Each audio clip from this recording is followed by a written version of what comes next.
London is red. Manchester's blue. Liverpool choke. What else is new?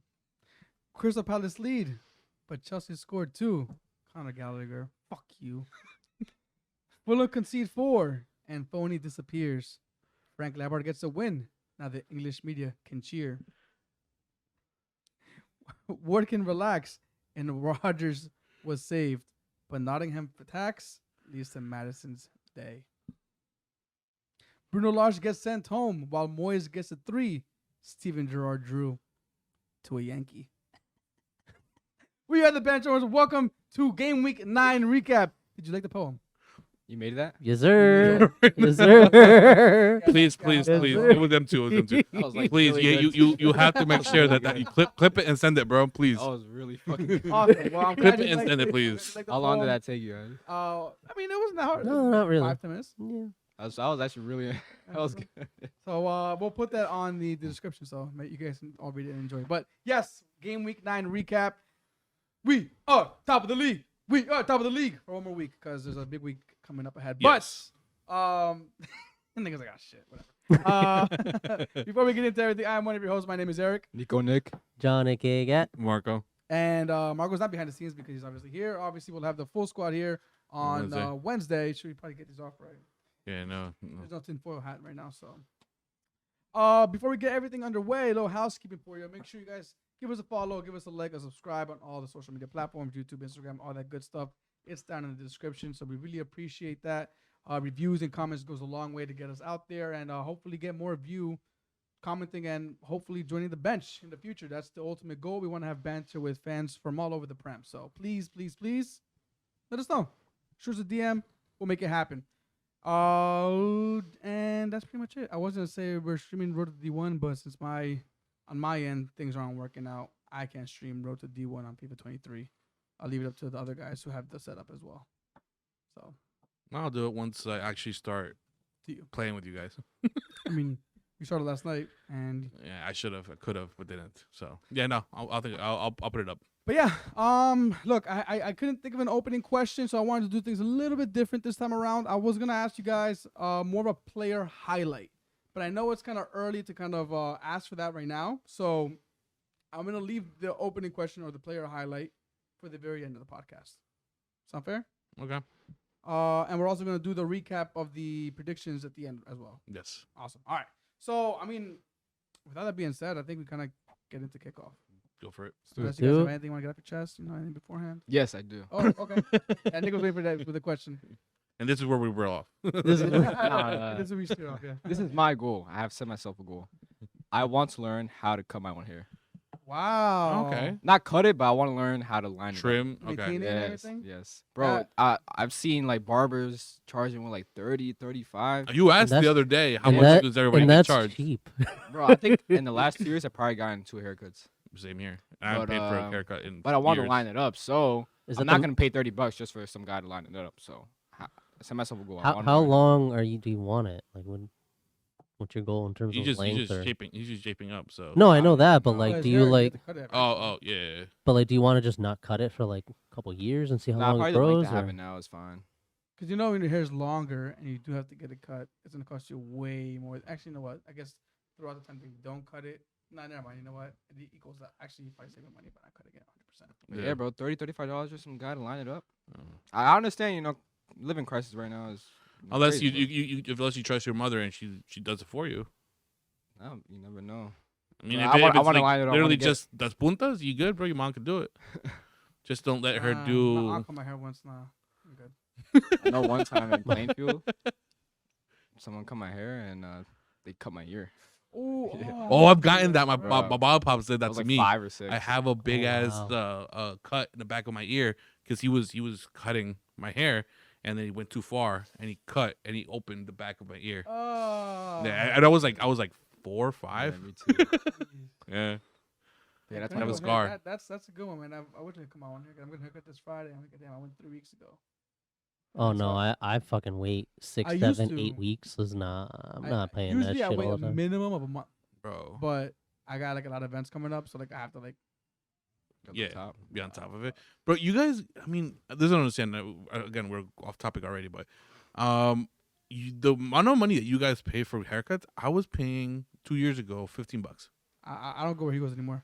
Okay. Well, but I also get the beard service as well. Same. So Oh, I don't do haircut, beard. my haircut I do beard alone, myself. haircut alone It- would have been That spot 35. alone is expensive, but it's not really the service. Actually, no, I'm sorry. It is a service you're going for, but it's not. You're not going for the haircut. You're going for the full service. It was a relationship that I built with the guy, and No, I You mean, were at- I got my haircut with that guy once. yeah, It he's the was one phenomenal, that, but he's the one that gave us the guidance to the bachelor party from my brother. So, Mhm. yeah, he'll always if he had the chair open, I'll always sit in his chair. But yeah, but I mean, Not anymore, though. yeah, It's too I don't, expensive. I think I he don't should pay, be. I don't pay that much anymore. He should be a dad now. I think Yeah, he it is, should have. he It is, he happened is, already, but right? yeah, Yeah. yeah. Good shit. But yeah, haircuts. They are Haircuts. expensive. Damn, that's crazy. Because they used to be $15. And I'll Some- just keep on some cutting get until them I every actually 2 cut my weeks. hair. Yeah, I can't say when It- someone says that What? they just got their haircut 2 weeks ago and they're going back like nah. I Every just- 2 weeks. There's people I that used do to it. do that. I used to do that, but then it became way too expensive. Bro, I have my mom, my sister have both licenses, and neither of them want to touch my hair. Well, that's fucked up, right? They can both do it, but neither one will do it. I mean, my mom will do it. See, how about this? What if I learned to cut hair very well and I cut you guys for like $15? I'll do it, bro.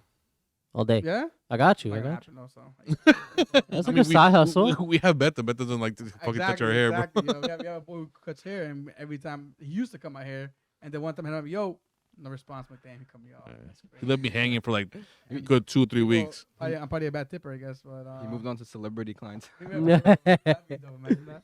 But all right, so let's the opening question again is gonna be a player, pick a player that you want to highlight for the weekend, and then same for the very end of the podcast. Okay, just because it's too soon to think about that right now. So we'll get into kickoff. Great little opening conversation about some haircuts and how expensive they are. They are expensive, but cost of living is expensive as well. So. Hey, you talking about that guy that goes around offering people free haircuts and Vic stuff? Blunts? He's He's dope. fucking Yo, awesome, dude. he's awesome. He's awesome. He's awesome. His wisdom is nice. He's. And it's I was not even, actually- and it's never the actual haircut that you're watching him for. It's just the conversation. Yeah. Like, it's I was fucking listening to one of his podcasts. He's very like wise and he's like very young as well. So I'm very surprised, but yeah, no, he's awesome. He's very deep. Yeah, no, he's awesome. He's awesome. Kickoff. North London Derby. What a coincidence. So Sway is not here to defend himself. He showed up to watch the game, so credit to him for that. But now he's not here to show his face to the entire rest of the world, which is the internet. So damn it. That's where that's what really matters, you know? Whether- Exactly. No, okay. It matters. I'm happy he came and we got to watch the game together. I think we weren't unbearable. No. We celebrated. And we were Did you say that, honest to Nick? certain Yeah, I'd say that. calls and all that stuff. We weren't like Edgar.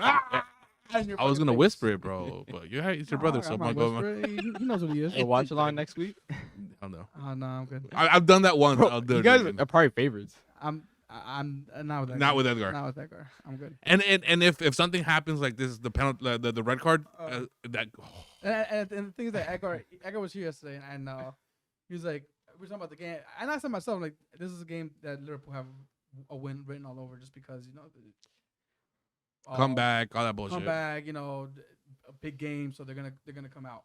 He's like, yeah, we do good against big teams. It's against the small teams that we have issues with. So he's already giving himself the win right there. So I'm like, you see, that's why I can't watch the game with him, bro.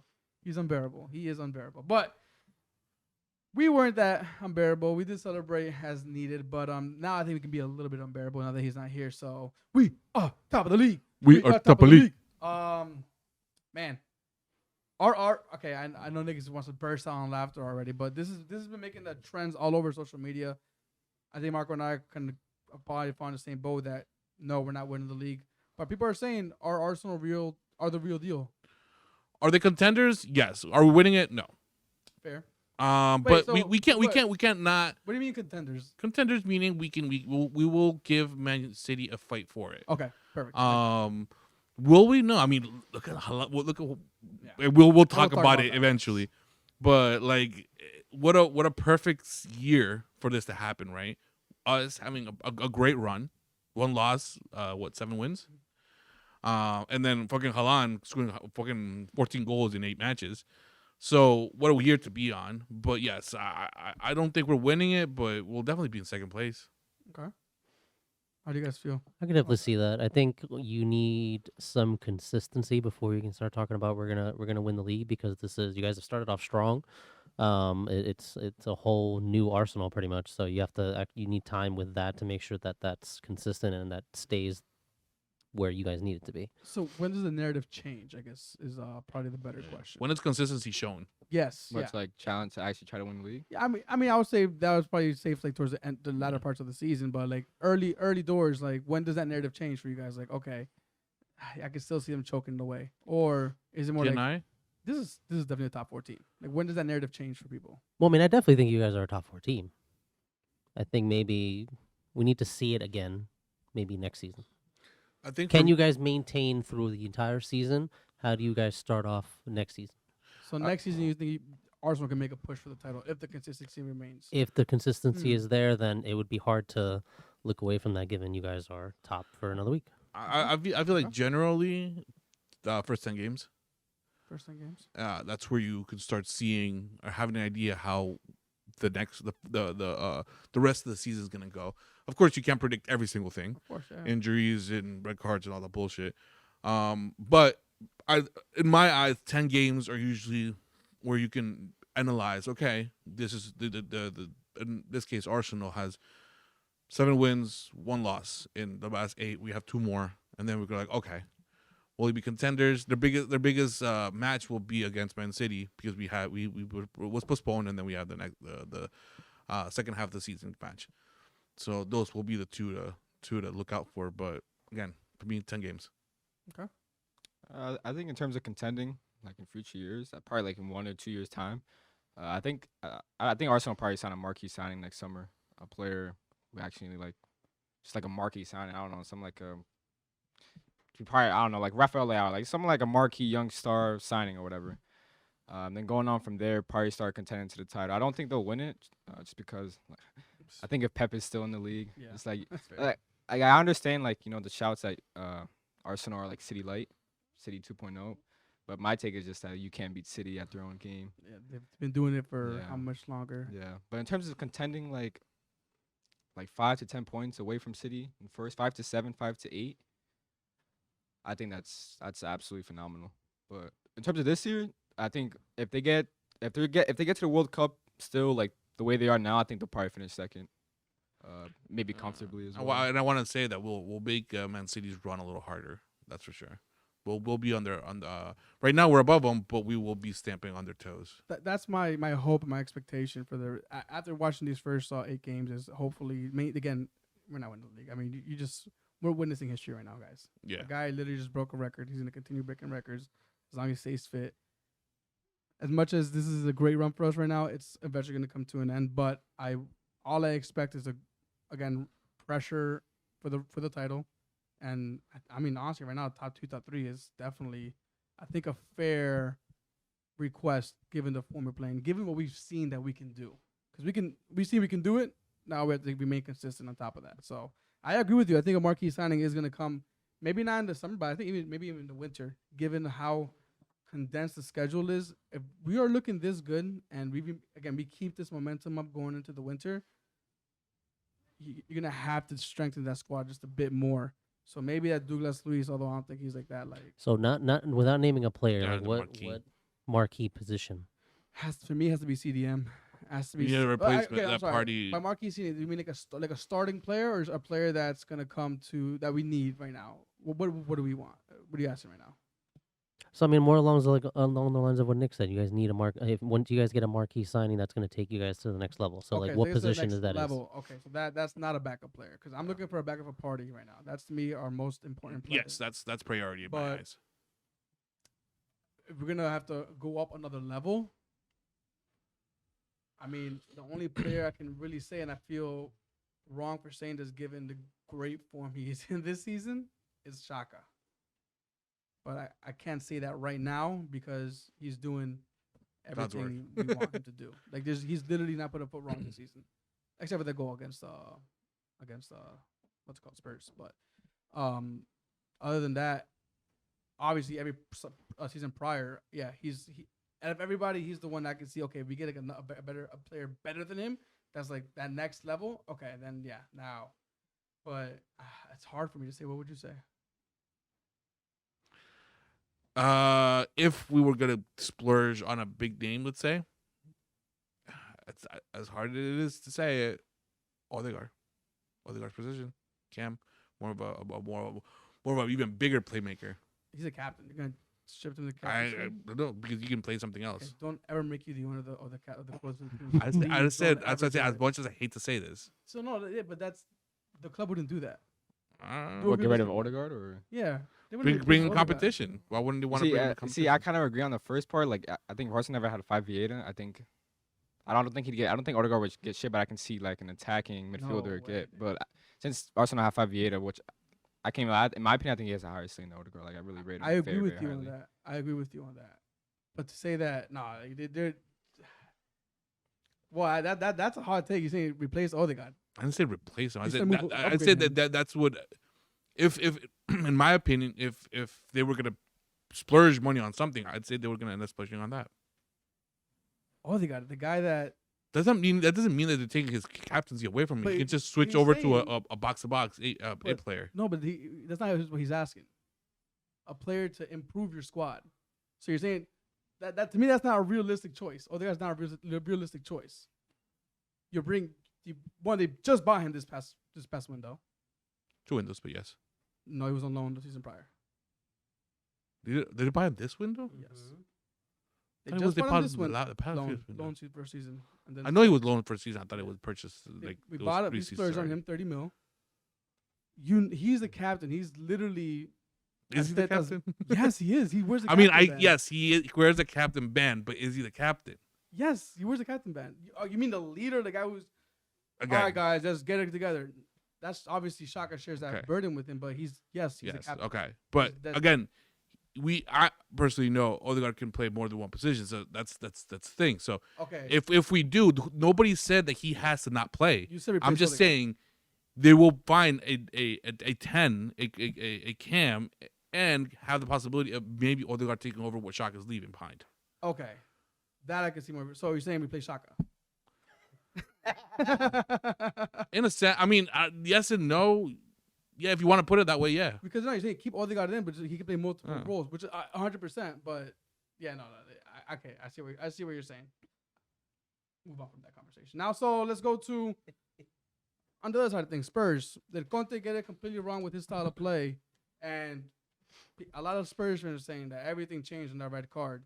Granted, yes, that does change the game completely on its head, but I'm in the camp saying that we kind of controlled that game 80 to 70% of the game. Yes. So red justified, and did Conte get it completely wrong? Yes, and you can see it because of the amount of transfer. I mean, yes, he was down a man, but he did 4 swaps in one hit. Was that more just him just saying throwing in the towel, or was that him trying to change something up? I think, I mean, in my eyes, it was him trying to change something up. He didn't like what he was seeing, and he said, "Fuck, let me throw this out." And that's almost changing the fucking full squad. For Spurs, You're literally okay. Something in the game has to change. Let's throw these four motherfuckers out and see what they can do together. And it didn't work at all. But he tried. He failed, but he tried. Do you guys think it was 100% a red card? Yes. Not 100%. I think if it was given a yellow, it would have get changed to a red.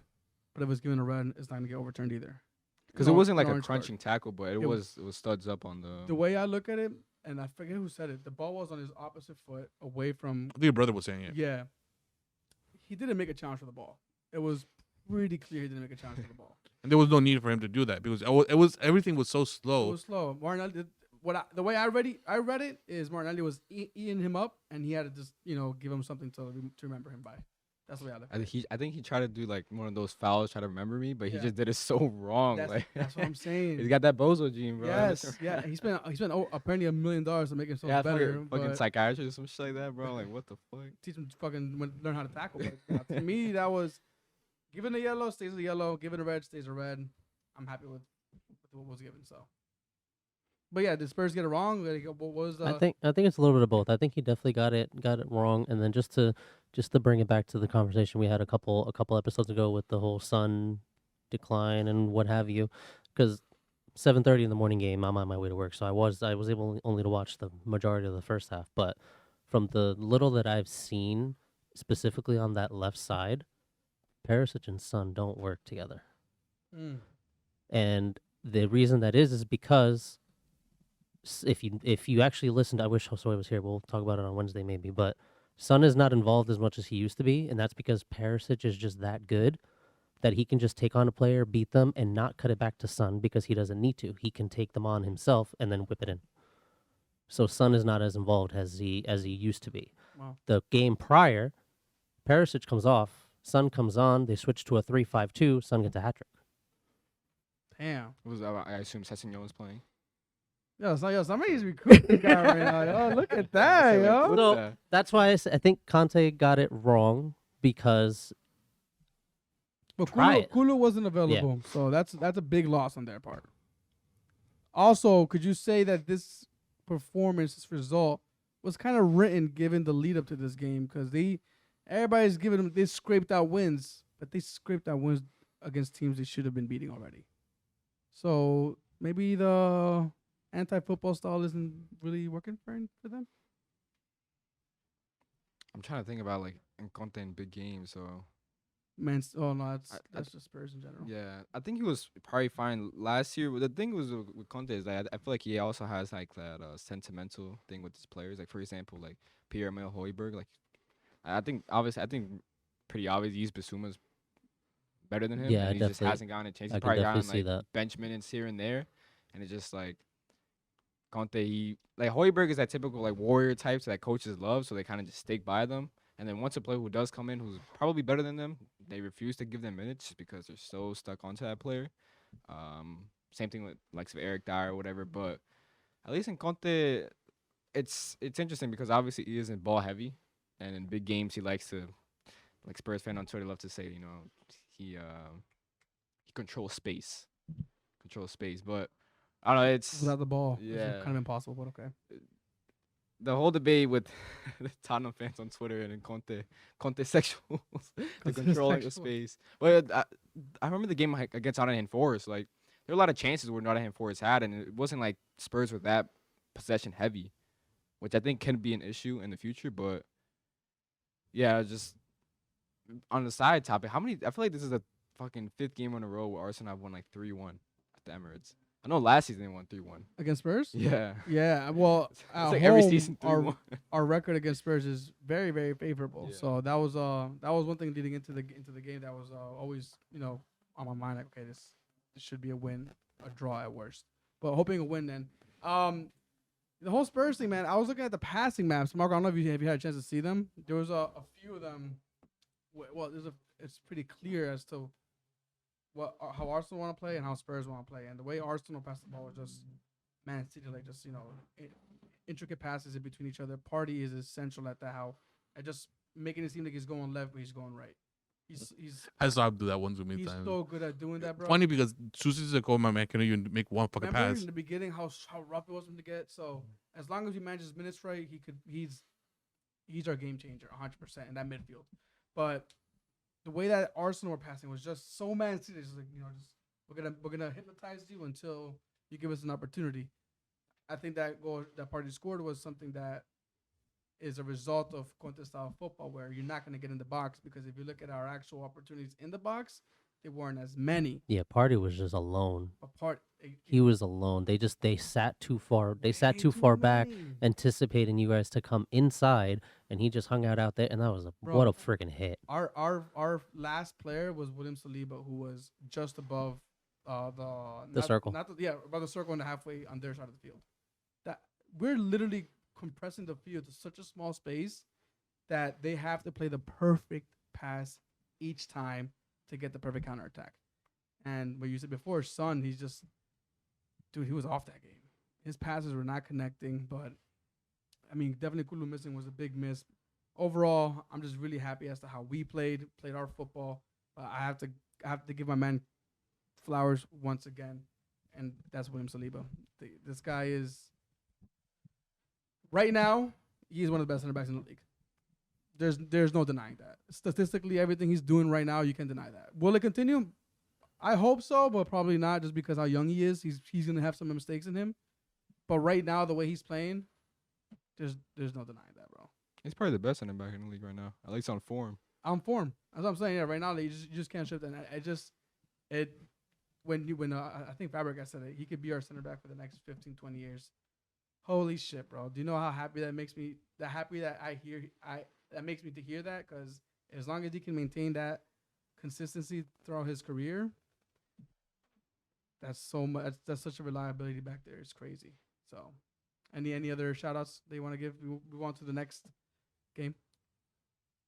Let me shout out to Saka and the how many times he kept on doing the same thing. He would grab the ball, run into the box, try to take on 3-4, have them follow him, lose the ball. He would do it again. And then the one time that he didn't do it, which when he shot, he took one extra step, shot, it would have been goal. So he got them used to him always running in and taking on players that when he didn't do it and just took a shot, the defense were just gonna. I felt like they were just gonna run with what they were used to already. So shout out to him. He did a phenomenal job of that one. I'm glad you brought. I see 2 points off of that. I'm sorry but I'm happy you brought it up. Is one, Saka and Martinelli were driving at them. Like they were dribbling towards them. Usually they sit back, pass it back, sit back, pass it back. Kind of get the U shape going a little bit, and then try to make friends in between the lines. But this time they were dribbling at them, and to me, that was instruction and confidence, saying you guys could take these players on. Martinelli, take Emerson Royale on, and you will beat him. And I think that's the consequence of what you're saying. And on the contrary, not on the contrary, but on the other side of that, you see Martinelli making that run into. I sent you the video. I sent you guys a video. I watched the replay of the Shaka goal, and you see Martinelli like running beyond parties with his hand out, like wait. And as soon as he puts his hand down, he darts inside. Party passes the ball, and then Shaka gets the bounce and then goal right there. So it's great football that we're finally watching at the Emirates. But I think we can move on from that point, because I think people are probably tired of hearing us right now. So we are done with the Crystal Palace versus Chelsea.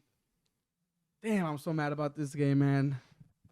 I really thought Crystal Palace were gonna be able to get a result out of this one, but Potter's first win, Connor's screamer.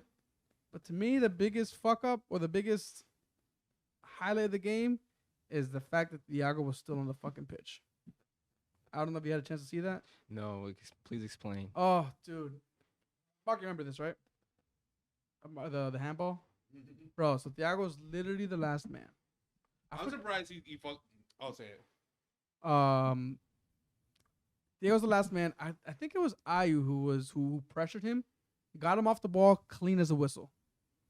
He's the last man going to goal. Thiago, you see him swipes at it and then smacks it again. They call the handball. It gets reviewed on the VAR. Yellow card. He's the last man. Yes. He stopped the ball from going into goal. Bro, it's horrible. You can see the meme of it going around. He's like, it's full on extension. Like he can't argue that was an accident, because he full extension. Bro, and the thing is that you've seen these players do those kind of things in the past where they get fouled and they automatically go for the ball. And I think I remember the rule being changed in years back that you couldn't do that anymore. Him doing exactly that, I'm like, how the fuck did they not give him a red card, dude? Like that is red card written all over the place. Like, how do you not give him a red card for that? What the? You're the last man. You're preventing him from a scoring opportunity. Yes. And yet you give him a fucking yellow. Bro, and the worst part is he ends up fucking giving the assist for the second goal. Yes, he gave the. That's right. Yes, he gave the assist. And that's it, dude. The game changed right there. That to me was a cold-blooded. And that's why Vieira ended up getting a fucking yellow card for, because he kept arguing that.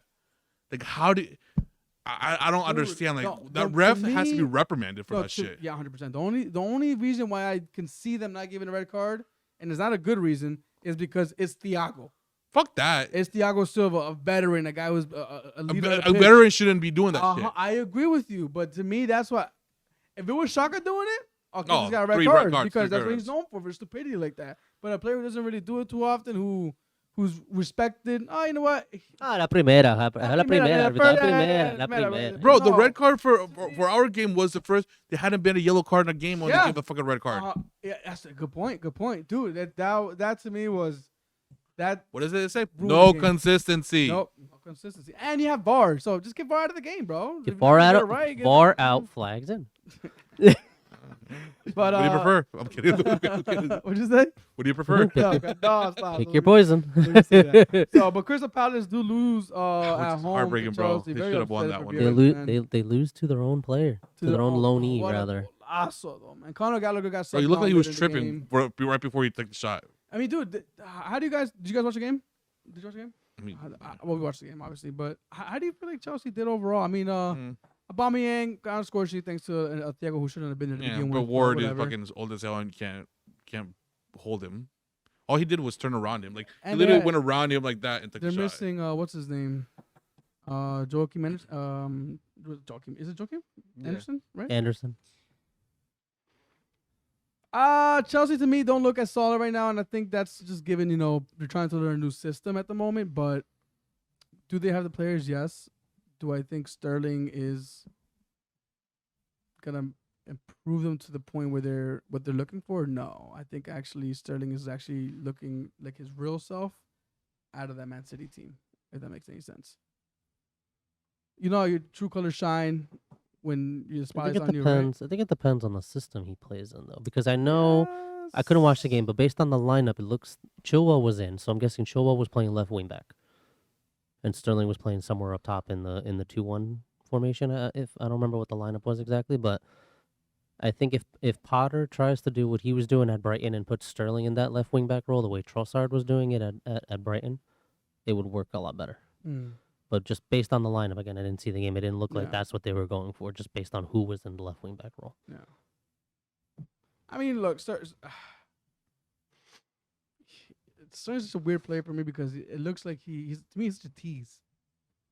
Like he's gonna be so good, just given the way he just carries the ball, the speed, everything. But it's the end product. It's the end product that he doesn't have, and he's it's been the problem since Liverpool days. Yeah, you can't strike a ball at all. Like every time he strikes a ball, it's so unconvincingly. But when he's on, he's crazy though. I remember like for a City like that stretch of form would be between like 2017, 2019. He was incredible, just driving at players, just so electric. And then as poor as he was at striking a ball, he just recorded a crazy amount of goals and assists. So I don't think for the past 2 years at City, he hasn't been that 2017 to 2019 self at all. And obviously, City system does help him more than Chelsea. So I wouldn't say like Sterling is completely terrible outside of City system, but obviously that system is so well knitted that when a player for that long he's been there since I think 2015, 2016 that He just knows. gets taken out of it, you're gonna see a drop of form, and then combined with the drop of form is actually individual self since 2019. You're gonna see that. He's still a good player, but he just wasn't that. He just isn't that frightening as it was in 2019. Like at least nowadays, whenever he's off it, he's terrible. Yeah. He's terrible. Well, Chelsea get the 3 points. It's all that really matters at the end of the day. But we need to get a Chelsea fan on here to get more Chelsea perspective. Bring Chess Howard in. We got to tell him. To come I've in. barely watched their games this season. I've tried watching it, but they're just not as enjoyable. Appealing. I think the only I one I guess. watched was their Tottenham one. I've barely watched the game. I think every time Chelsea play, Liverpool's playing. Well, I could have sworn like this game right here. this is a perfect segue for the game Yeah. because this is where we're going on to is Liverpool 3, Brighton 3. Trossard first hat trick at Anfield since Arshavin. What the fuck was that? You don't know that? Scored 4. Arshavin No, I didn't know that. scoring 4. I haven't seen it. He scored the 4th goal. And he's walking. He's running. He's like, it was awesome. That's funny. It was awesome. But look, man. There's defensive woes. Firmino brace. Firmino brace. Nick, I just want to kind of start off with this first question, and that's why no Nunez should start off. Dude, Klopp said, I think it was before the game, he was like, Darwin Núñez and Diego Jota came back with a little something for international breaks. But then, True, that hurt. but I know Diego said it the other. I think it was on the body the other day. But Scored against Canada. He I played know, the whole but game. I What do did he get? understand he's on a completely different other continent. He played, I think that was that Tuesday. I understand it, but He like I played on Tuesday. He probably got back I know, Wednesday. but like The the fuck? turnaround, like the guys. I understand a manager not playing a player who's in a completely different other continent playing 3 to 4 days before a game starts. I understand. favoritism. I understand that Luis Diaz, he didn't play also. I think he played on Wednesday or That's Tuesday. yeah, He's yeah, fucking that in is North America as well. So But the thing is, obviously, in my opinion, if you're fit to be on the bench, you're probably fit to play 60, 70 minutes. And with Darwin Núñez is like, I want to see I actually want to see a consistent run of games because I can't form an opinion. It's hard. Whether it's like Liverpool bias or whatever, I can't form an opinion on him if this guy's getting bench minutes here and there. Like, for example, like Liverpool play against Rangers tomorrow. Like, if he doesn't start, like I just want to see him start. Like, I want to see him a full 90 minutes. Only full 90 minutes. He hasn't even played a full 90 minutes. He came out against Fulham, did his thing. Obviously, he got the headbutt against Palace. Like, he has played a full 90 minutes against Everton. One game out of 8 games. He got obviously got headbutted. But he got a great header goal against Canada for Uruguay during the international break. Why wouldn't Klopp see that as okay? I need to just, like we were saying before the season, like with the player like Núñez, you I just want to just lob it, He'll get it. I can't form an opinion until he gets like 4 or 5 consecutive starts. I just want to see how he is. That's a fair point. Yeah, I agree with you because I was actually thinking about this the other day. Oh, remember the whole debate about between Haaland and Núñez? Like, but Núñez hasn't really had any like actual games yet. Like obviously, like Haaland is better than. This is my hot take. I don't know if I wouldn't consider it a hot take, but the difference between Haaland and Núñez is that Haaland is the best finisher in world football right now. Dude, 100%. Like, oh yeah, they're absolutely. both physically monsters. You can say Haaland's probably better at link-up play, but they're both good at holding the ball. They're both absolutely nuisances in the air. Núñez is probably better at scoring headers. If you actually look at the stats, Benfica, Haaland is actually pretty poor, although he scored a couple headers this season. But Haaland is the best finisher in world football right now. It's So, insane. but the thing with Darwin Núñez is like, I just need to see this guy like start. Like, just give me like something where I can base off like, and the whole thing where that headbutt that shit just fucked him off. Bless you, by the way. Because if he never got that red card, he would have started the next game against United and then etc. So, and then also Núñez, like, the Klopp subbed him on in the 90th minute. Like, what's the point of subbing him on in the 90th minute? Just sub him on like 10 minutes earlier in the 80th when you're already 3-3. Does that do Núñez more harm than good?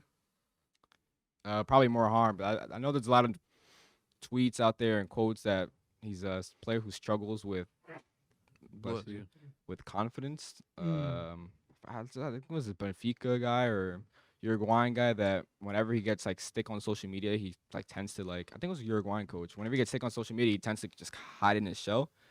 So it's pretty obvious to tell he's very active. He's definitely the kind of player that he can be played into form if he's not doing well. You just give him the starts, it'll just happen just because he's getting the game time. He needs the minutes under his belt. Yeah. So And will then he get the start? and then bias that he needs to start because we need him for the World Cup. will he get the start with the Firmino brace? I mean, Firmino's Yeah, it's a tough one. Like, he's been carrying his weight. yeah, like Diogo Jota as well. So it's hard to see like Darwin Núñez get like a consistent run of games just because like Diogo Jota is obviously a very good player. And Firmino, obviously, I don't rate him that much, but he's a decent player. So Nick, tell everybody what you told us. oh, all right, I'll say it.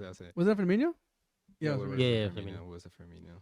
So I don't hate Firmino. I just like You just, I You just just don't hate think hate Firmino. him. I just don't think he's good anymore. You just Like, strongly dislike him. Actually, yes, I strongly dislike him.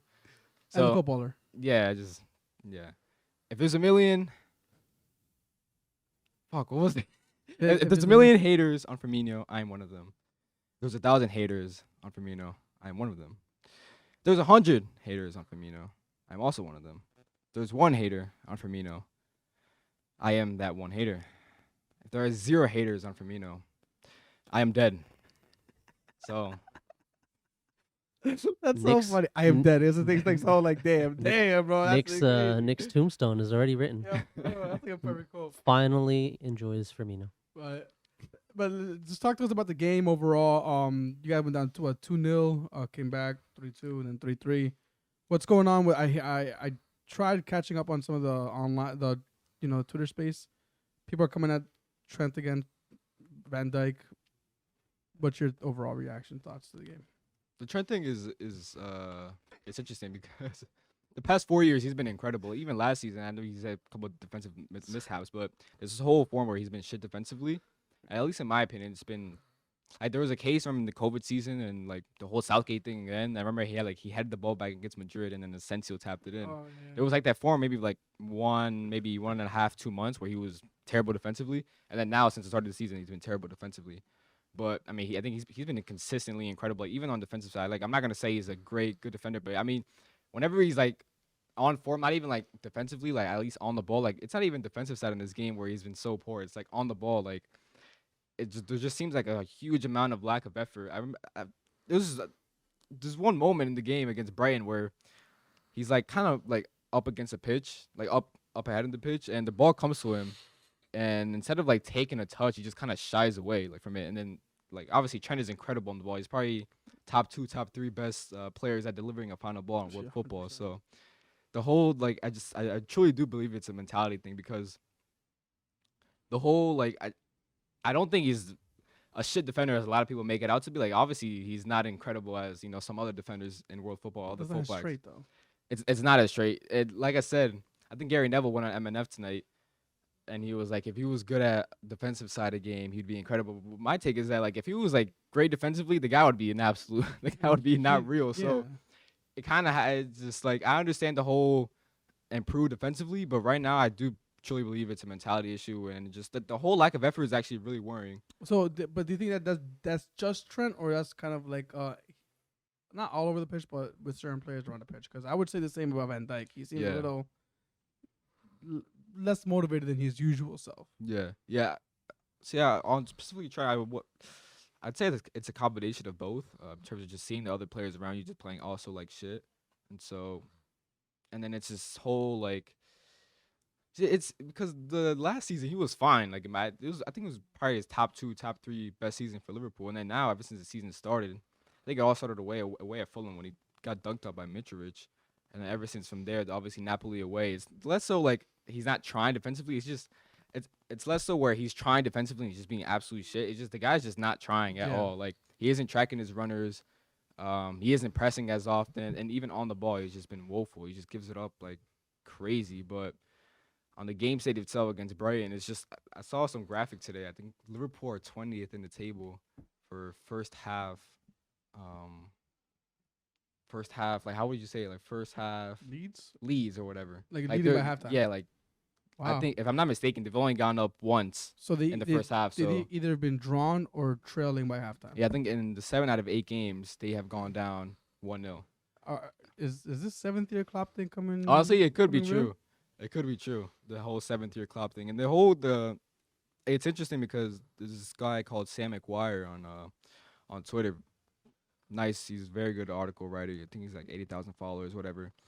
And he called it out that this setup, at least on the ball, is like very similar to Pep Lijnders, Liverpool's assistant coach, and his time at PEC. I don't know what club it is in, but I know it's in Eredivisie, Netherlands, and I think Pep Lijnders got sacked like in a couple months. So. I think this whole thing of Klopp trying to give more freedom and trying to give more, responsibility to Pep Lijnders, I think is really falling back. And then the whole Klopp's like he's terrible in-game management. Again, like the guy subs on James Milner for Costa Simicas when Liverpool actually gained momentum. And I know Liverpool scored the goal, but it wasn't an open play goal. It was a goal for corner kick with fucking Adam Webster kicks it in. It's not like it came from open play. And he did the same thing against Everton where he subbed off Costa Simicas again for I'm pretty sure it was James Milner as well. And it's just whole in-game management. I think it's a combination of just like Jurgen Klopp's poor, oh man, it's kind of all over the place right now. Yeah, just tactically, at least like tactically, it just doesn't look. See, I don't want to throw Pep Lijnders as some scapegoat, but I do think there's some truth in him giving more responsibility to his assistant coach because Klopp isn't like he's a great tactician, but. He isn't like a tactician, obviously, as like Pep or maybe nowadays Mikel Arteta or those elite tacticians or Thomas Tuchel, at least in game as well. So he needs an assistant manager. Like, for example, Steven Gerrard. I forgot who his assistant manager was at Villa. I know he left, and it's pretty coincidental because Villa are tragic right now. But, like, the casual can tell you Steven Gerrard isn't a tactician. Neither is Frank Lampard. They need these assistant coaches to, like, absolute tactician minds. And so, I think Klopp giving more of a responsibility to Pep Lijnders is I'm really not enjoying it, and the whole pressing shape has been so awful. Liverpool have been known for their pressing, just absolutely closing down their opponents. And with this personnel, like you just can't press. Like for example, like Fabio Carvalho, like he's an incredible player, he's an incredible talent, but you just can't close and squeeze your opponent with these kinds of players. Same thing with like obviously Harvey Elliott, and I've already discussed enough about Jordan Henderson with these players. So that Klopp 7th-year thing, it might be true. I was talking to my brother about this, and I'm trying to pull it up right now. I don't know if I'll be able to do it quick enough, but maybe you can tell me at the top of your head right now. But here we go. Perfect. So I kind of wanted to look at this graphic right now, just to kind of understand where Liverpool are. And I would probably say this is the year you guys should start like really focusing on what you guys need to improve next season or whatever it is, right? So not a rebuild season, but like kind of like, all right, let's fix it right now before it gets worse, kind of thing. And I don't know, maybe, correct me if I'm wrong, but at least from the outside looking in, I have to look at the numbers real quick. The overall age is kind of all over the place, where the leaders are the old guys and the new guys coming in are so young. There's like no in between that. Yeah, there's absolutely no balance, and like I brought it up a couple episodes ago, but just for a quick example, like Harvey Elliott, the guy's just been thrown into the mixer and just like, all right, here, try to lead us to a league Yes. title and play the right center mid spot. Well, compared to Phil Foden, I've said it, like he's been easily ingrained in. I know at Man City they spend splurge amount of money, but still, like you see like that integration, that slow integration where okay, the higher players like they'll lead, they will lead like 28 to 30 years old, Van Dijk, Allison, et cetera, they will lead in these players and. You know, these young players, minutes here and there, but then they're just throwing our Harvey Elliott, try to go lead this midfield. I saw Fabio Carvalho as well. I saw you started, right? Carvalho started? Yeah, but he didn't start in midfield. He started in the winger. That's But, weird. like, for example, like Harvey Elliott, he started in a huge amount of the games this season. And just, like I said, here and go. But Go at least, figure it out. Yeah, It's exactly. too much for a young like- player to carry so like, early on. Exactly. And, like, if you look at it right now, I wouldn't say, like maybe Bukayo Saka, where it's just been thrown into a mixer and here, try to save us. There's very few examples of youngsters in the world football where, all right, They come out of that.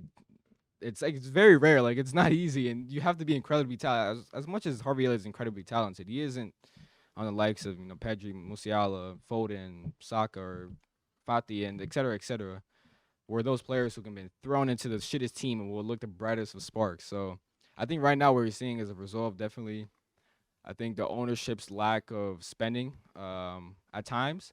I'm not saying Liverpool don't spend at all. But I think it's a combination of that. I believe in the last 4 years, if I'm not mistaken, they've rarely spent their own money into the club. And then also combined with Klopp's negligence at times. Like the reason why Liverpool didn't sign a midfielder this summer is because of Klopp. And then just like the negligence of just like moving on players and the sentimental. So I think it's a combination of all that. Did you see the article I sent you about Arsenal and Liverpool? I didn't dive Was it into on it. IG? But the one that how they're, I think, might have been written by the Athletic. Could be wrong, very wrong actually. But supposedly Arsenal and Liverpool are considering somehow partnering up to expand their footballing around the world. I don't know how that Like would in what work. ways though? I don't know. So I'm kind of curious to see. But apparently, they Creating clubs or like Not joining clubs, no, creating creating clubs. creating clubs like a network of clubs. Yeah, Probably. yeah, or But, like for kids development. Yeah, around the I don't know, world. but I saw that Liverpool and Arsenal were in talks or something. I mean, so I wouldn't I'm be gonna look it up. I'm gonna surprised. try to look it up and then find it. And Well, that Arsenal own obviously Kroenke. Who does he own in MLS? The Rapids or the some Chicago. shit? Yes. Rapids. yes. So obviously North America, at least the United States and Canada, isn't obviously that like Target. soccer, football, whatever. The rest of the world, like you probably debate like probably Southeast Asia isn't like Yeah. for example like India. Like I think Tifo came out with I think it was like why football is banned in India or something like that. But I don't know if it was exactly along those lines. But I think India's main sport is cricket, and then Mhm. obviously And that's fixed. Oh That is yeah. fixed. No, I Oh, know is I it? know what you're That's talking about, pretty but it much was fixed. the reason why they were banned. It was for another reason. Like I Oh. know what you're talking about with the Tifa one yeah. about the Indian, but no, I think they're just gonna they're gonna partner to create academies Mm. all over the world and see if they can develop. I know players. I'll look it up. Liverpool. I was thinking, but I think something along those lines. Yeah. That'd be kinda I cool. know Liverpool are trying to buy some team in the Brazil Serie A. I forgot which team it is, but like you said, it could be one of those where they're just trying to bring to each continent. Yeah, which I mean, better for football overall, growing the sport, right? Mm-hmm. So Nick, we'll end this Liverpool conversation real quick on what your final expectations are, not for the weekend ahead, but for the season. Given what's happening right now, like, do you think that this rut you're eventually gonna get out of it? I mean, it's kind of safe to say you are, but how scared are you? That how low can it go in your thoughts? How low? So Can I you saw go? like some debate on Twitter whether Liverpool finish top 4. I think they will. Their underlying numbers, apart from the Bournemouth game, which heavily like Skew inflated everything. those, I think they're still fine. I think they will fix up. Just once that starting 11 just starts to play more, I don't think it'll just be like for example, like last season, I believe they were like 11 points behind City, and just once that starting 11 just started clicking, they just caught up to City. I don't think Liverpool will catch up to City, but I do think that once these players start to just play more and just back-to-back games, I think they'll be fine. They'll probably my expectation though, I think I mean, if Arsenal win next season, what are they, like 14 points ahead? If I'm not mistaken, let me actually look at it. Mm-hmm. That's fucking. I'm pretty sure I want to say yes. Let me double That's check. an absurd amount of games. And Arsenal are very like. Right I'd now, probably say we're third. 11. Yeah. I'd probably say third, to be honest. I'd probably say third, finish the season, and see what they can do in the Champions League. I just remembered actually, and I have one more thing. I'm sorry, one more thing on top of that. And I was actually when you might know him. He messages a lot through Instagram. He was we were talking about the whole. He's a huge Liverpool fan. He's congratulating me. Oh, you guys look good. I'm like, oh, thanks. He always gives me shit, so he's actually giving us props this time. So I'm like, all right, cool. But I asked him about what his thoughts on the whole situations right now, and he's just really upset that Mane was let go. But he's not saying that Mane is the reason why everything's happening right now. But he's a believer that Mane and Salah are kind of like a bundle package kind of thing. If you're gonna keep one, you should keep both. If you're gonna let one go, let go of both. And that's why he feels like Salah isn't really performing to his capabilities right now because he's missing his partner in what was Mane. Overall, what are your thoughts on that? And if you guys have any input on that as well. I mean, I could definitely see a point to it. At least like off the pitch, they were like, there's been so many episodes, like at least Liverpool's official account, and obviously interviews with other platforms or outlets or whatever, that like Mane would say, Salah pushes me so much. Salah would say, vice versa. I don't think on the football pitch, like Mane would rarely assist Salah and vice versa as well. So I don't think it's absolutely like where like Salah needs Mane to actually push himself. Maybe it was just the camaraderie they had, and now he it just could be no like longer one of those, has like, them. off So the pitch things. Like for example, like I know like when Trent Robertson was absolutely on it, like there were like interviews as well, like they would just push each other to try to see who can get the most assists. I do think there's a part of that, but I wouldn't say like absolutely like on the football pitch. I wouldn't say it's the reason why, or it's one of the main reasons why Salah's performing poorly. But yeah, I think that'd be my probably take on it. Like I could definitely see a point to that though. Okay. All right. Let us know what you guys think. Is Salah missing his partner in crime and his Mane, who's so much struggling at Bayern too? But they made him a target, man. That's Bayern's fault. You know, go from Lewandowski, a giant, to Mane. Come on. It's I love Mane. I have the guy's fucking jersey. There's one point where I thought like Mane was better than Salah, like it's his prime, whatever. But man, that take where like when BR Football and ESPN FC would post like Liverpool are missing Mane, like that's the last thing that's the last thing they're missing. Like Liverpool don't struggle up front right now at all. Like it's like, but yeah. All right. Well, look, let's talk about the next team who seemed to struggle all game long, which was Manchester United. And we're gonna go to you, Guy, because Diego's not here to defensive either, so you're alone on this one today. Can I say something real quick? Go ahead. What's up? It's nothing. I mean, it is, but it isn't. It is, but it isn't. But is it? No offense. No but offense, but no. On Sunday, okay. So on Sunday, I wake up, and of course I wake up fucking late. I wanted to wake up to watch the game at 9:30. It's not like it's not like 7:30, which was the Arsenal. It was 9:30. It was doable, but my lazy ass decided to wake up an hour late. But the first thing I wake up when I see the time, I'm like, oh fuck, first half had gone by, and then the first thing that comes to my mind is the discussion that we had here last Wednesday, where we're basically calling everybody delusional on certain things, and then there's some stats and some shit that has happened that will allow you guys to think that you guys would win, right? There's a lot of facts. And then I open my phone and I see 6-1. I'm like, the fuck happened here? Where did all the shit that you guys talked about, where did it go? I have an answer for you. His name is Haaland. Bro, I woke up and I was like, I thought it was the funniest shit, and I wanted to write something in the chat, but at the same time, I felt like I don't think the troll is something that they want right now, because everything that they discussed here, which technically has a backing because there's stats to it, didn't allow me to want to do it. But at the same time, I'm like, stats are just stats. Anything could happen in the world of football. Just because the stat says that Man United plays better away against Man City doesn't mean that it's always going to happen like that.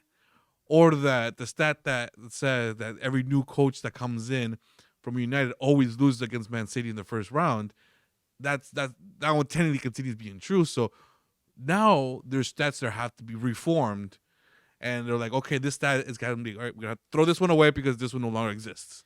This happened already. This one, the fact that they haven't scored a hat trick since 50 years ago. All right, out of the picture because there was 2 of them now. The fact that a coach can't, the newcomer coach for Man United, okay, that one stays. And like now, next year when we have discussion again, what other facts are you guys gonna bring? What are you guys planning on bringing up? Marco's trying to ask you what excuse are you trying to give next time. No excuse. No excuse. No excuse. All right, man. So look, Haaland Foden show, Martial Brace and Anthony Screamer. Good for him, by the way.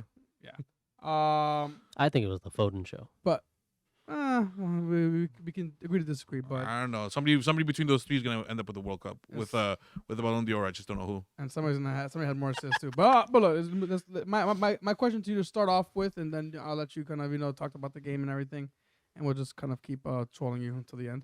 I'm kidding. That's fine. Why? So, I guess how do you feel? And I think this is honestly such a great thing that they did. I have to give United props like no other team, because I don't think any other team would do this. Honestly, I don't think any other team would do this. You spend $80 million to give Ronaldo a friend on the bench. That's so sweet of them. You guys, Who was they spent $80 million to make sure Ronaldo's not alone on the bench, so he doesn't cry alone. Speak they Portuguese and speak shit. Portuguese. You saw the whole time they were talking under their hands like this, like. who's he talking with? Remember Casemiro. when Oh, we that's fucking right. had That's that? right. Yeah. Bro, I'm like, why the fuck is he the bench? Why is he not playing? He is one of the best center backs, if not the best, in my Ten Hag opinion. tax? He got it wrong. Ten Hag favoritism? He definitely got it wrong. He hasn't started the game, wrong. right?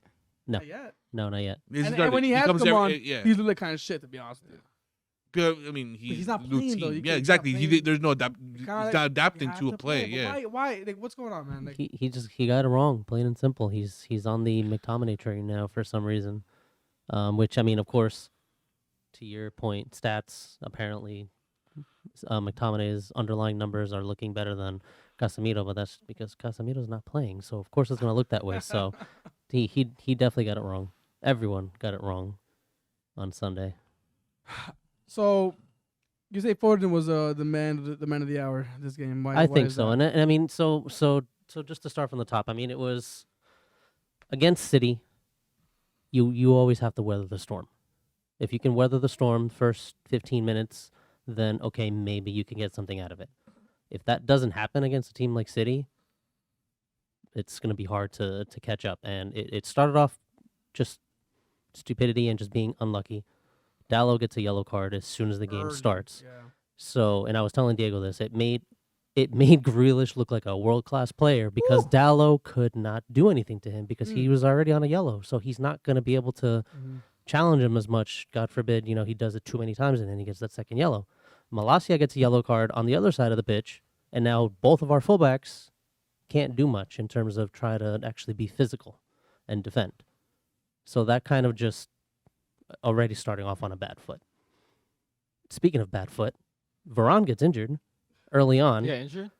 Yeah, he fucking Foden ripped Maguire back? the ball. He ripped the ball and it Varane blocked it. I'm glad he blocked it. But just the pace, the strength behind it, it made him roll on his ankle and he couldn't. Yeah, and it's no. I've been there For a before. while? The funniest part is Bruno tried arguing with the ref that why didn't you stop the game for that. Yeah, that was Bruno. Wait. What do you grasping at what? straws. To the ref to argue like why is he stopping the play because he's on the ground. It Bitch, wasn't what is a on it wasn't foul? a What head do to you mean? it wasn't a head-to-head collision. There was no need to do that. City didn't need to stop the play for so no. Get the ball, win the ball back, and then fucking kick it out. I think that's a. But no, to answer your question quickly, no. Yeah, he is going to be out, but For but not a couple long weeks? time. Not a long like time. 1 or 2 weeks. Maybe. Wasn't Maguire on the bench? He's injured. I thought I saw him on the bench. No, he was in the stands. He wasn't in the squad. I saw him smiling at that. I'm back. There was a meme. There was a I'm meme. back, There was baby. there was a meme. There was a meme, and it was him smiling. The one you're talking about when your team concedes 6 and it wasn't your fault. Yeah, He was smiling. It was great. But no, so Varane gets injured, and before Varane's injury, he was assigned Holland, and it was working. As soon as he gets Man, mark injured, he's forced off the pitch before the ref can allow him to come back on. That's when Haaland scored, because then you have Eriksen. How is he gonna? He's not gonna push off Haaland so that Haaland doesn't get up and actually get that. But that's McTominay's fault too. No, it was Like, absolutely everyone's yeah. fault. But at the just saying to start the game, like you can see that Varane was the one that was assigned to Holland, and he was doing okay to actually hold him. And defensively, in the first half, we weren't that bad. It was just going forward, the progressiveness, it was just not there. The passes weren't there. They were trying to force things like they wasn't. It just wasn't working at all. So it was just unlucky with the yellow cards. Varane gets injured, and then he has to come off, and then Ten Hag got it wrong after that. I mean, he props to him for obviously wanting to take it to City, which of course you don't want to sit back and just give them the ball. You want to take it to them. You put out your best 11 at the time. Let's go for it. He got it wrong with everything else. After as soon as the second half came, he should have just gone 3 back and just try to cut the just stop the bleeding. But no, he continued to try to go at it. Granted, yes, he had to take off Malacia, yellow card. Shaw is going to be a little bit more physical. Try to stop Foden.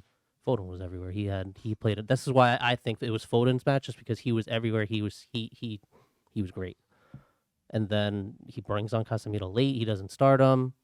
Yes, Martial gets a brace, but that was just more of, okay, here, we scored 6, kind of do what you want. Bro, the fucking That's Man, what it- the fucking Man City fans were applauding the fucking penalty. They were applauding the fucking goal.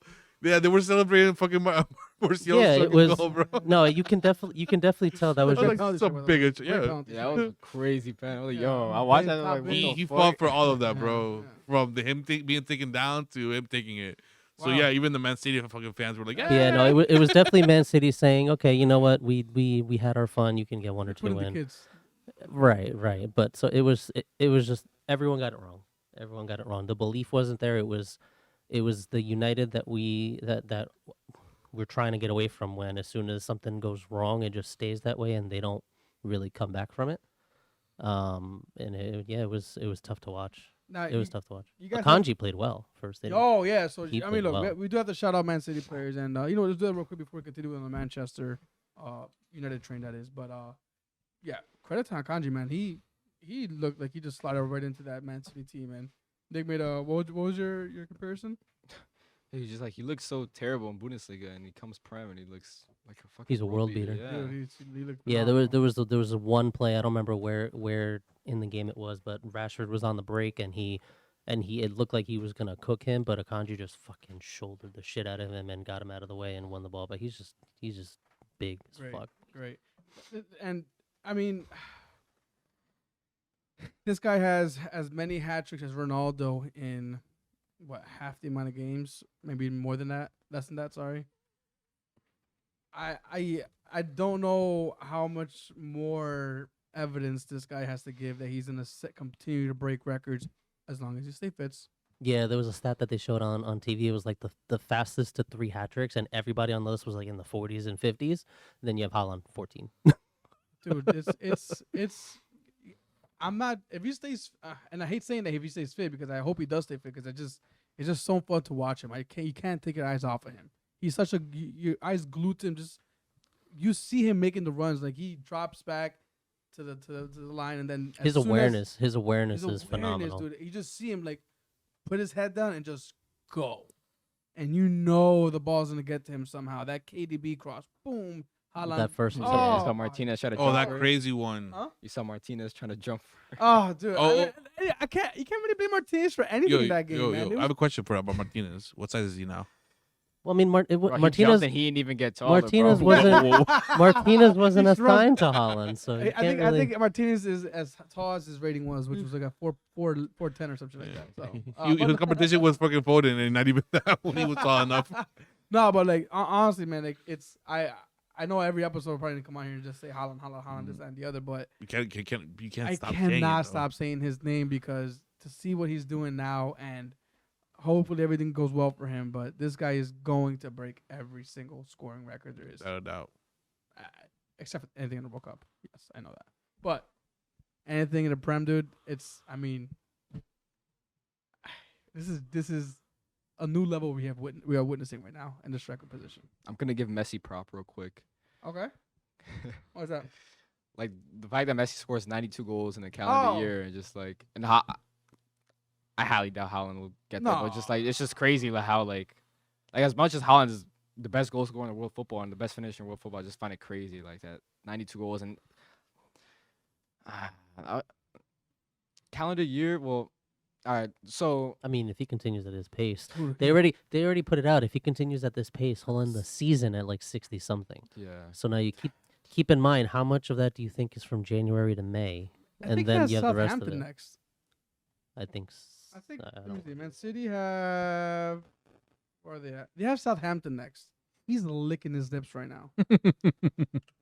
But no, I mean Messi, Ronaldo. For them to more Messi because he did for I think Yeah. a long period of time in La Liga. But for them to produce those numbers, and now we're witnessing it in the Premier League in a 21-year-old, right?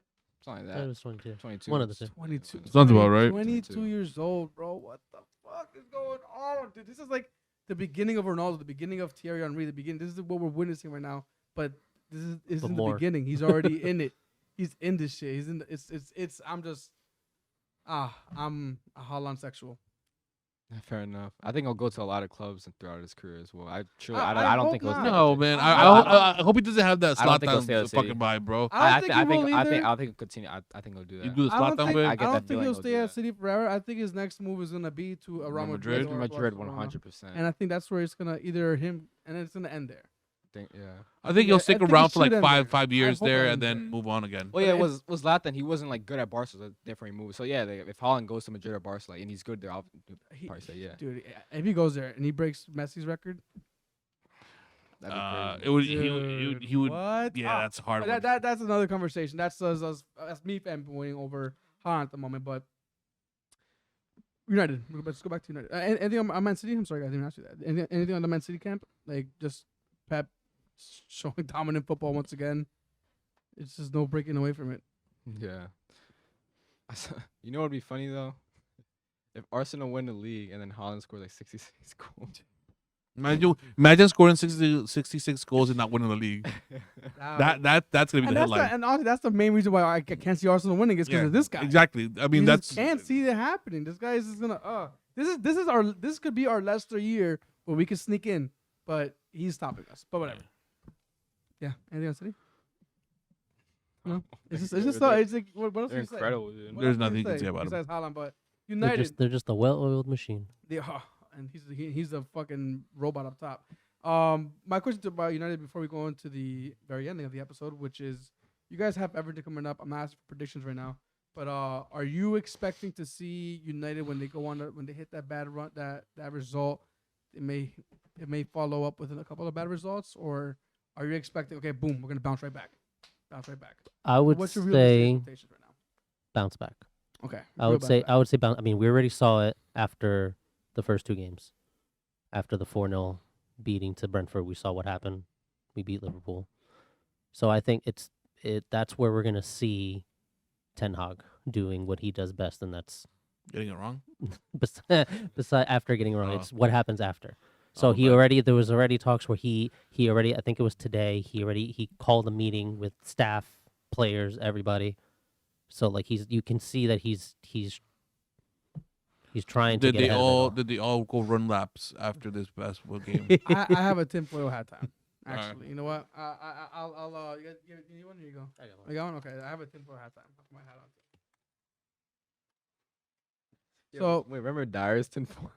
I forgot the fuck I you forgot said. what he It was said, a bro. dumb one. It was a dumb one. It was It was a waste of stupid a. one. It's It not was a about- waste of a It's not tinfoil about hat Harry time. Kane. I don't know. I forget what it was. Some Harry Kane bullshit. He's gonna leave, but not like for next like 5 years. Fuck you. Yeah, go on. All right. So my tinfoil hat time is United won't see improvements as far as in the locker room and the player chemistry and really getting Until till Ronaldo leaves this January. yeah, I agree.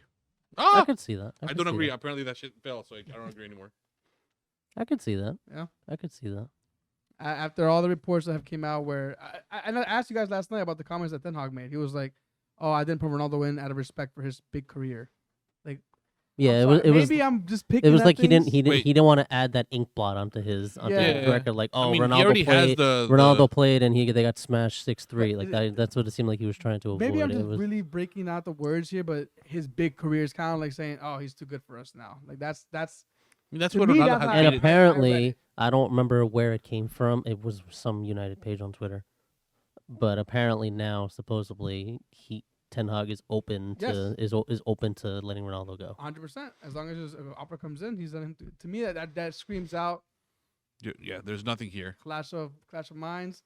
Players are looking at that. They don't know who to side with. Do I side with the player I My manager or my countryman? 'Cause it's like my manager or million the Portuguese guy players, I don't know. I follow as a child now that I'm playing professional football? Well, not only that, you also have two players that you've won everything with, which is Varane and Casemiro on the pitch with you. And if in the past you had been that quote leader for us and has brought in us to a hatchet of Champions Leagues, why wouldn't I pay attention to you? To a coach that hasn't done much yet. So, I mean, I'm not saying that he's not a great coach. I'm just saying that there's whispers that could affect the team. And I do agree with Ronaldo leaving. I think that would be a big improvement for Man United. Which is kind of crazy to see how quick the downfall was for him. Hopefully it's not the end for Ronaldo, but we shall see. I mean, we saw the same thing at Juventus. He comes in decent, but Chill. He won 5 leagues in fucking the 5 years he was there, or 4 years. yeah, but 2 years prior to him joining, they reached fucking like 2 Champions Leagues in 3 And years. Juventus, granted, have always won the league. And Not anymore. finally, they started losing the league. I mean, Finally. because Ronaldo's no longer there. She should go back. Yeah, honestly, he should go back if anything, but whatever. Yo, wait, What's up? real quick. It's probably not true, but do you guys think that like great players, like some of the greatest footballers in history, do you think they harm dressing rooms because they expect those players to live up to their standards, which Yeah, in their absolutely. mind Yeah. they probably. You think so? For example, I think if Roy Keane was still able to play, he would probably just destroy that dressing room with his old school mentality. Like, Yeah. you're There's bastard, some they're great players with big egos, and there's great players with little egos. bro. Yeah. And they're just willing to I look- go around with shit. Look at Messi, for example. I don't see him going into the locker room like fucking everybody off. No, definitely not. You know, and that's why maybe my opinion changed on Messi because I view him differently now. But I don't see him being the kind of player like I'll fuck everybody off. I could see him being the kind of player like that knows he could still do something and will go out there and show it on the pitch. I think not think Ronaldo's that kind of player anymore. I think he's more like He's vocal, so He's- like they're just vocal and they're just too vocal. Like Yeah. shut the fuck up, you're not doing much either. So Yeah. I feel like Messi. I don't think he had a big ego. I think he just at some point it was just frustration that looked like ego. Because there was a couple years that you could see that he was just plainly frustrated with Barcelona I or think that was being more there. with But everything again, happened. frustration versus ego. I don't think it was an ego problem. People can call it ego. I think in that case, which is frustration. Yeah, but that's a fair shot to make. Honestly, like, big egos can, especially if you've won stuff and you're going into a team that's struggling, and if you see the potential there and it's not being met, yeah, you would expect players to be calling you out, but it's one thing trying to motivate somebody, is one thing just harassing somebody, and at some point they're probably just taking that as harassment. I don't know. I'm just speculating here at this point, but Yeah, but we're not inside these fucking locker rooms. So but you can't but really we tell. but we've played. Like I've been in situations where, for example, me and my brother, like he tries like to motivate people by getting them pissed off. I'm like, dude, you're just not doing. And I don't go that route. Mm-hmm. Yeah, but that's It's always in the that's delivery. yeah. You have to learn how to do certain things. Exactly. Certain players prefer that outing. That Yeah. I'm a shit on you in front of everybody because that motivates you. But there Yeah. are other ones that just you can't do that. Hold You need to bring them to the side and talk Exactly. shit to them. Yeah, that too. But that's a good shout. But anything else on United? Nothing else. All right. So look, we're gonna end it there. We still have what happened? Nah, I'll So- bring it up later. Player highlight, score predictions, and I did want to make a quick mention to the tragedy that happened in Indonesia. I almost forgot about that. Oh, that was horrible to watch, bro. Condolences, and just it's a beautiful game. Let's not ruin it by doing Stupid shit. stupid shit. And I It remember is that shit in Mexico happened like a couple months ago. I forgot between which 2 teams, but Yeah, just, yeah, like, that's the right. game ended. They just started brawling out. Like, it's yo. sad, man. It's It's sad. football tribalism though. Yeah, but that's it's. I mean, 170, I think, plus right died, passed away. So that's rough, man. So we don't want to see that in football. But yeah, let's move on to want to do the prediction recap or want to do the player highlight? Did you guys think of somebody yet? We can do the highlight. I mean, we're doing predictions Wednesday. We can just do a recap all together on Wednesday, no? Well, I mean, prediction No, because recap. I think Wednesday's gonna be pretty packed. So might as well. Oh, do it okay, today. yeah, no, that's Recap, fine. yeah, Yeah, just that's the fine. scoreline. So all We right, can do predictions first, then we'll end it Alright, with player highlight. predictions first. Nick, what is the rundown? How we looking? All right, so Eric and Marco, you guys predicted the Tottenham, Arsenal Tottenham. Yeah, 3-1. Yep, Oh, the 3-1. money. So you guys get 2 points for that. 2 people got big fat zeros. That's I myself included and Gat. So from greatest to lowest, it's Eric and Marco, followed by Dyer and Diego with 1 point, and then myself and Gat with 0 points. Eric and I got 3 9. points, right? Correct. Okay. What was the Crystal Palace? How Chelsea result how game? did I get a I went back and listened to it. I said 2-2. Everyone got I'm zeros. pissed. how did I get forgot a what I said on. how did I get a 0 when I 1-1. said 3-2 Arsenal, and Arsenal won? No, you said 2-1. He said that I got a big you fat won. 0. You Oh, said I shit, got a right. 0. Yo, I'm back. No, nah, white boy, yo, buy that Yo, shit do you right see now. what I'm saying, Buy bro? that shit That right belt's now. mine, bro. That belt's mine, bro. I said 3-2 Arsenal. You said, oh, and I got a big fat 0. What? Okay, my bad. But you guys Cook, correct me. Nah, You guys correct me though, nah. so it's all good. We That's shouldn't good. have to correct you Yeah, though. that's my belt right there, bro. That's Bro, my look at this belt. small ass page, bro. Who was that? Wait, so what did I say? Crystal Palace, Chelsea? You said 1-1. Damn, I was so close. I was so close. No, that's What did you say? 1-1. I said 2-2. Bro, that Conor Gallagher. It was, never it was, went in. yeah, yeah. Oh. Or if Crystal Palace would score one more goal. I would prefer the Crystal Gallagher. Me too. But for them to win. I wanted the 2 points, not 1 point. Exactly. I actually thought I had it. I went back. I'm like, oh, I think I said 2-1. I think I called out Chelsea because I think I remember saying that the Aubameyang was gonna score. So I'm like, oh Oh, maybe. you did say that. Yeah. And then which he did. I should Did get you points see- for that. You saw when he scored, he tapped his Arsenal tattoo? I think he kissed it. Did he kiss it? Oh. I'm kidding. I mean, fuck it. I'll be Just wanted to insane. remind Chelsea fans about that. All right, so now we got that out of the way. Player highlights. So, I'm going this way. Sure. All right, Marco, who you got? And tell me why. So far the biggest highlight for me has to be Shaka. Ah, you took mine, you bitch. Okay. Shaka, the improvement that he's done this season, the way that he is. And are we we're doing season? Or are we doing just this past game? Whatever you want. However you want. Well, season, Shout it past out. game, it's kind of basically the same shit. He has transformed. He has truly become a leader within the team. You could see it in the huddle after whose goal was it? Gabriel Jesus? No. What, the first goal? Was it the first goal they did the huddle? Yeah, first goal. Okay, so it was Party's goal then. Yep. The huddle, him encouraging everybody and saying this is what we have to do or whatever he was explaining at the time. Yeah, he has been the biggest improvement He's so in far. Yaya Torre territory right now with this form. Oh, I remember. Agree 100%. All right. Who you got? Maddison.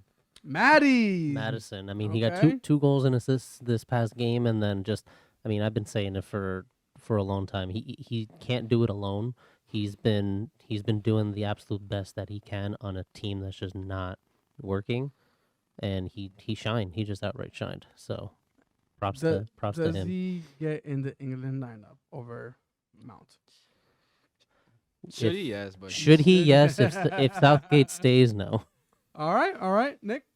mine would be obviously it'd be easy to pick Leandro Trossard. Damn it, No, that was it's mine. not. Oh, It's not. It's not. It's not. Okay, that's fine then. But I'd be Moises Caseo. Like the guy is absolutely dominating. Like he dominated Liverpool's midfield. These guys aged 20, just bright, just absolute engine. And it's not even this game. Like this whole past season, it's just and he's surrounded by quality midfielders, but he isn't surrounded like by top notch midfielders. And just such at a young age, coming in from I believe he was at Belgium before this past season.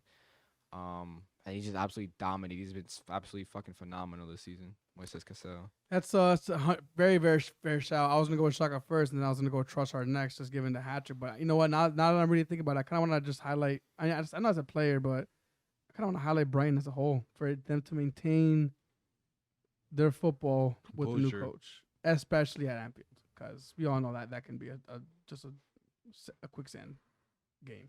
So I'm gonna go with Trossard for player, but you gotta shout out Brighton as a whole as well.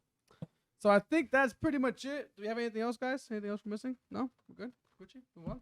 Move forward? Yeah, sir. That's it. That's all we got for today. If you want to hear the poem again, just go down below. I'm very proud of the poem. That man. was incredible. Good That was shit, good. good shit. That was really good. With that being said, we are the bench warmers, the bench with the voice. With the bench is always warm. Peace, everybody. Peace.